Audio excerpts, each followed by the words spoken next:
Subscribe कीजिए YouTube channel Kuchaman online classes और latest video notification के लिए बेल आइकन में ऑल नोटिफिकेशन को ऑन कीजिए।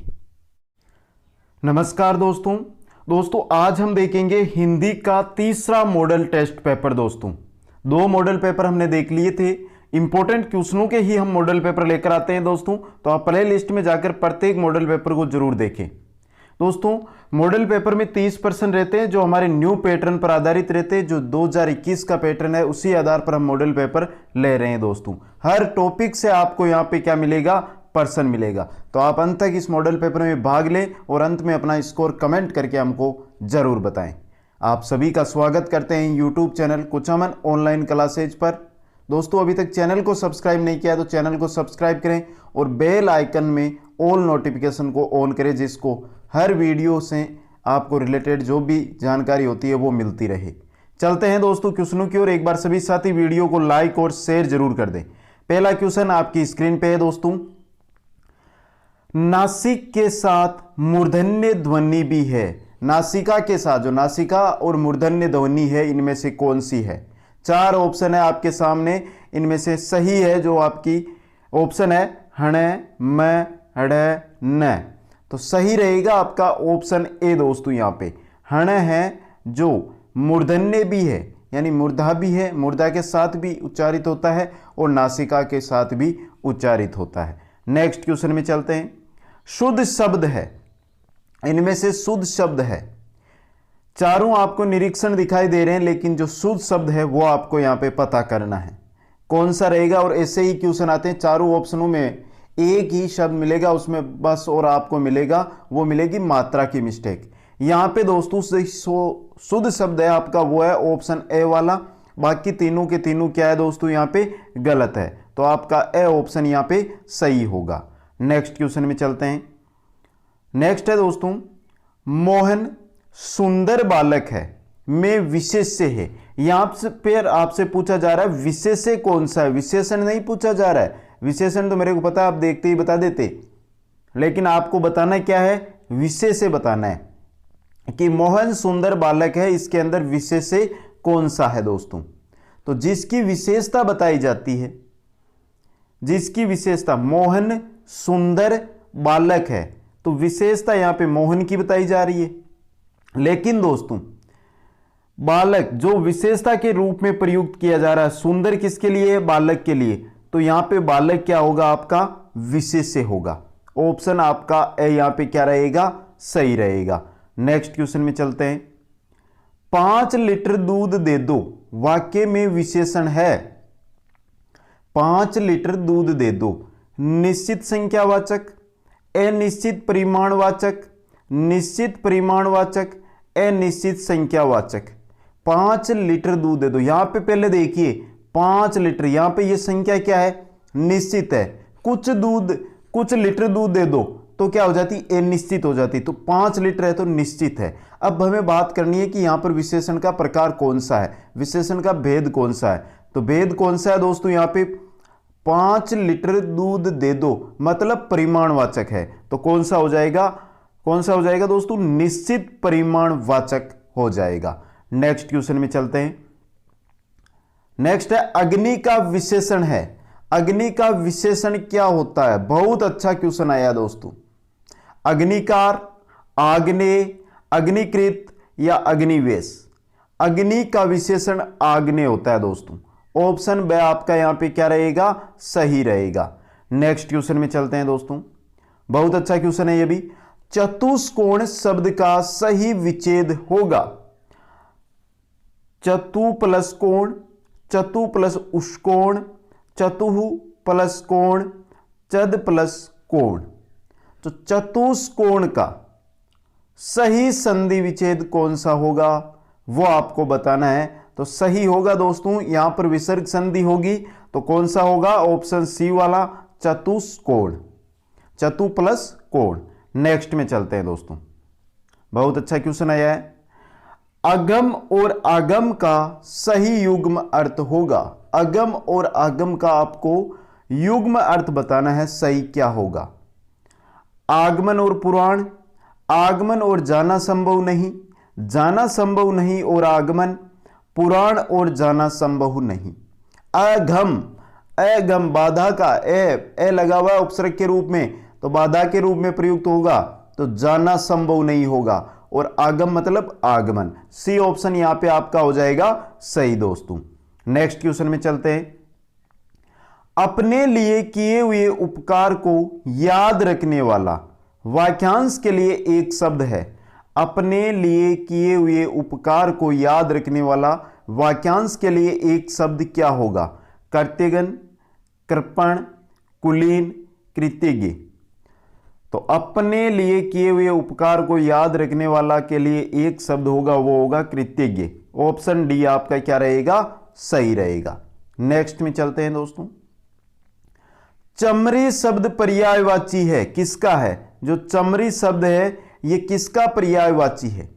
हनुमान का, हाथी का, हानि का, हरिण का। बहुत इंपॉर्टेंट क्वेश्चन है दोस्तों ये, और बहुत सारे साथी ये पहली बार ऐसा क्वेश्चन पढ़ रहे होंगे दोस्तों। जो चमरी है या चमरी का हम पर्यायवाची कहें या चमरी किसका पर्यायवाची है, एक ही बात है दोस्तों, हरिण का है। ऑप्शन डी आपका यहां पे सही रहेगा। नेक्स्ट क्वेश्चन में चलते हैं। शीतोष्ण सामासिक पद का सही विग्रह है। यह तो बहुत सिंपल है और सभी साथी इसका तो सही बताएंगे। शीत और उष्ण, ऑप्शन ए आपका सही रहेगा। क्या होगा? शीत और उष्ण दोस्तों। नेक्स्ट में चलते हैं। किस वाक्य में सहकर्मक क्रिया नहीं है? कौन सा वाक्य है जिसके अंदर सहकर्मक क्रिया नहीं है? वाक्य है आपके, ऑप्शन है बच्चे फिल्म देख रहे हैं, रजत दूध पी रहा है, मनीषा ने कार खरीदी, मोर नाचता है। यहां पे देखिए दोस्तों, बात हो रही है सहकर्मक क्रिया। मोर नाचता है, इसके अंदर सहकर्मक क्रिया नहीं है, बाकी के अंदर सभी में सहकर्मक क्रिया है।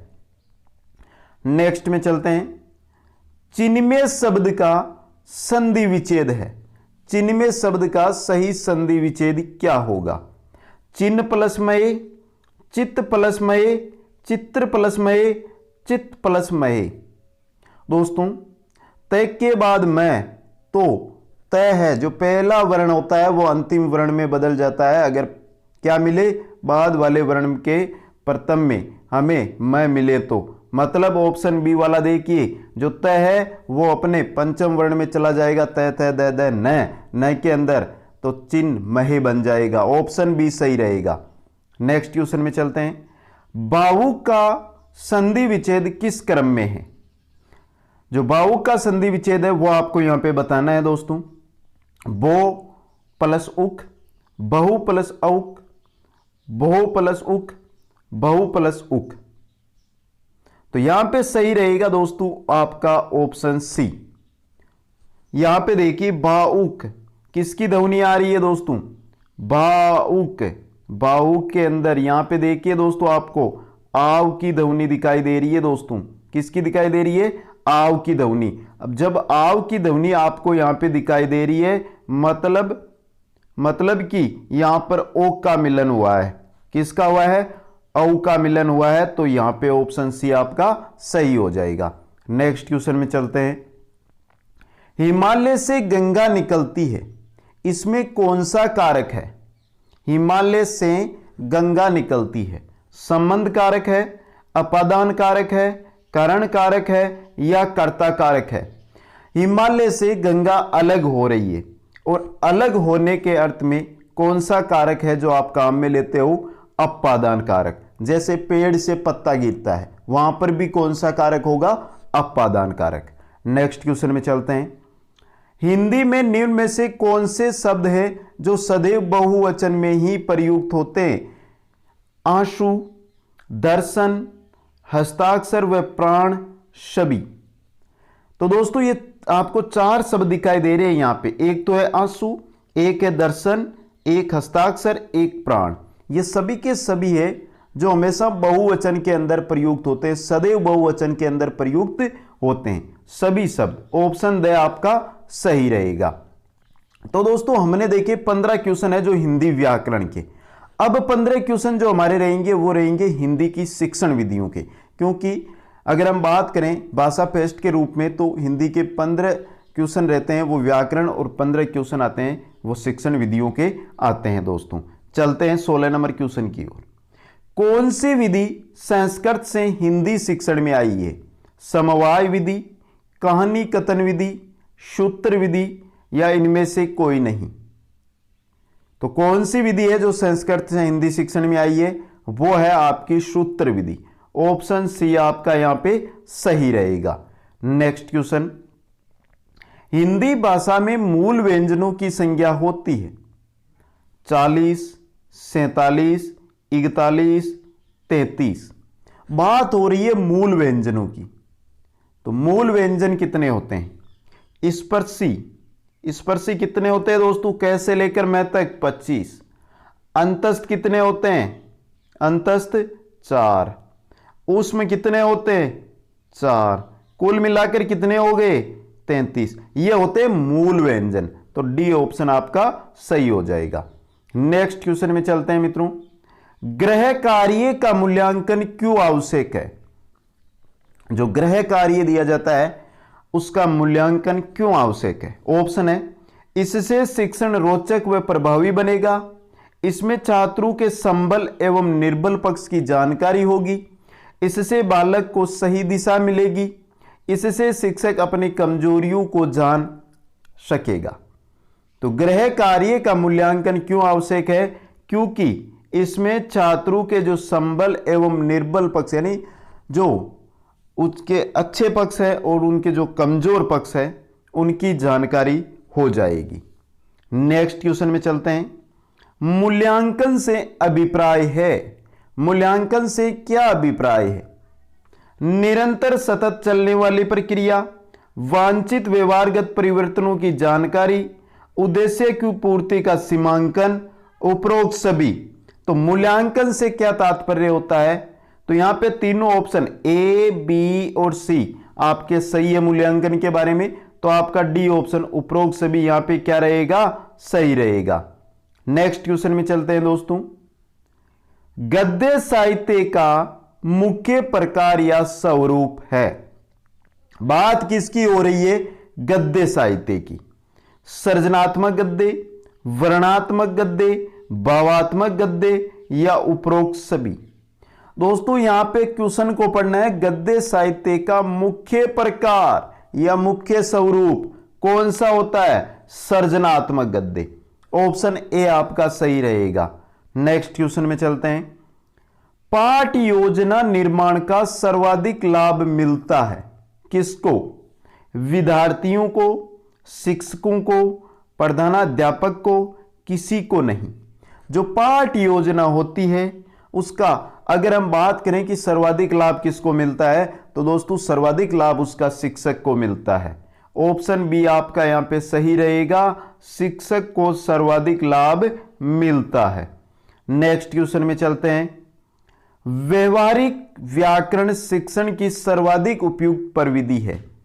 व्यवहारिक व्याकरण की बात हो रही है। प्रासंगिक कथन, उदाहरणों की प्रस्तुति, सिद्धांत निरूपण, विषय का अभ्यास। व्यवहारिक व्याकरण जो व्यवहार में हम काम में लेते हैं उस व्याकरण की सर्वाधिक जो उपयुक्त प्रविधि है वो होती है दोस्तों आपका विषय का अभ्यास।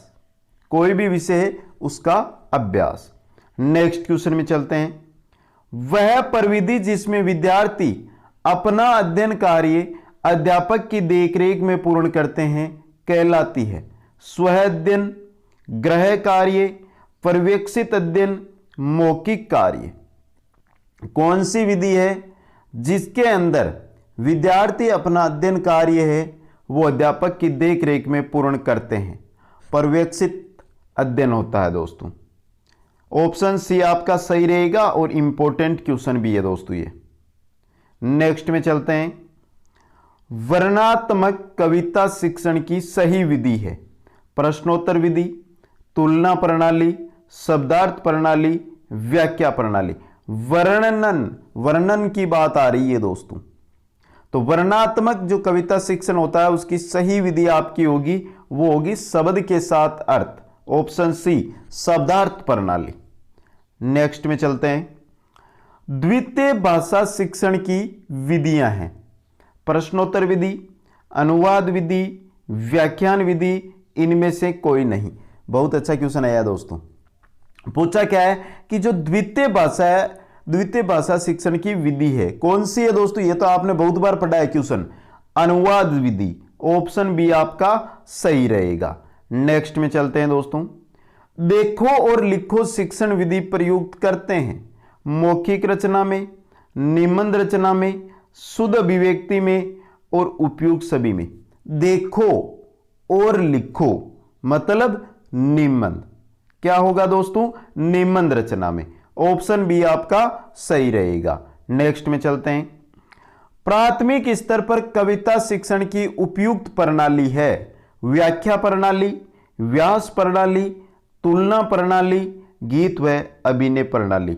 तो प्राथमिक स्तर और कविता शिक्षण, प्राथमिक स्तर पर कविता शिक्षण की आप सभी को पता है दोस्तों, अभिनय प्रणाली, गीत व अभिनय प्रणाली उपयुक्त प्रणाली रहती है।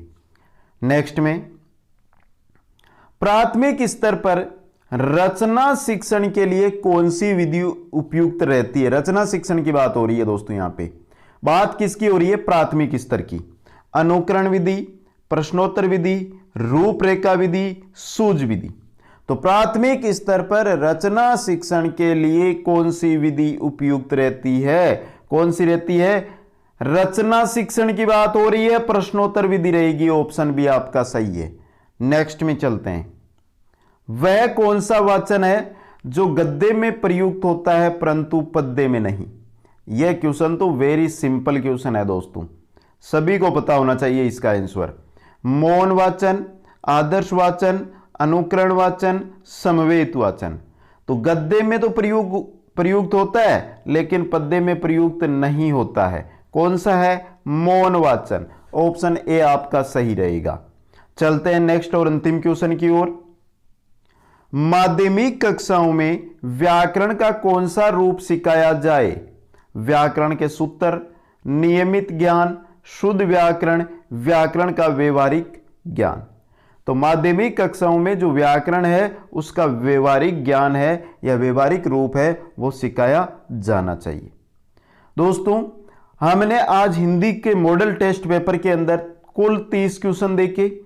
30 में से 15 थे वो थे हमारे व्याकरण के, और 15 क्वेश्चन थे वो थे हमारे शिक्षण विधियों के। एक बार सभी साथी है वो कमेंट करके बताएं कि 30 में से आपने कितने क्वेश्चन सही अटेंड किए हैं दोस्तों। दूसरी बात दोस्तों, वीडियो को लाइक और अधिक से अधिक अपने मित्रों के पास शेयर करें, चैनल को सब्सक्राइब करें और प्रतिदिन हर वीडियो के नोटिफिकेशन के लिए ऑल नोटिफिकेशन को जरूर ऑन करें।